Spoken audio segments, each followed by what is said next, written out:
Amore, che hai? Che hai? Dici il tuo disagio. Che ho, amore, che ho? C'è che questa settimana volevamo fare un video e allora abbiamo detto, vabbè, fra lunedì e martedì proviamo a girare un video che parli di Silvia Romano, Sì. visto che ne stanno parlando tutti. Per esprimere, diciamo, il nostro disappunto nei confronti di chi ha scritto cattiverie nei confronti di questa ragazza. Esatto. Ma mercoledì arrivò il caldo, 40 gradi in quarantena, in una quarantena di gradi in quarantena. Allora abbiamo detto, proviamo a fare un video sul caldo. Ma mentre stavamo scrivendo il video sul caldo arriva Musumeci che assegna l'assessorato ai beni culturali della Sicilia alla Lega a uno di Busto Arstizio. Ho detto non è possibile, allora facciamo un video su questo perché non è possibile, non si può sentire che la Sicilia, l'identità siciliana viene assegnata a uno di Busto Arstizio e della Lega. Facciamo un video su questo. Ma mentre stavamo scrivendo un video su questo arriva Conte in conferenza stampa che dice che gli artisti lo fanno divertire e Ha appassionare. detto no! Facciamo un video su questo perché non si può sentire che Conte dice che gli artisti fanno solo divertire e appassionare, perché fanno tante altre cose,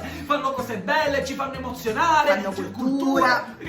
Insomma, che minchia di settimana è, ragazzi? Che minchia di video dobbiamo fare? Cosa Siamo solo a giovedì, di qua a domenica possono succedere altre cose. Io mi addormento con l'ansia che non so cosa possa risuccedere l'indomani. Se avete altre notizie di merda le rimandate la prossima settimana, per favore. Io non ce la faccio più, ma questa è colpa nostra. Questa è colpa di quell'hashtag andrà tutto bene. Io me lo sentivo, capoittavo un poco da tasso. Io me lo sentivo, capoittavo un poco male, E allora proprio per questo, per salutarvi, vogliamo lanciarvi un nuovo hashtag.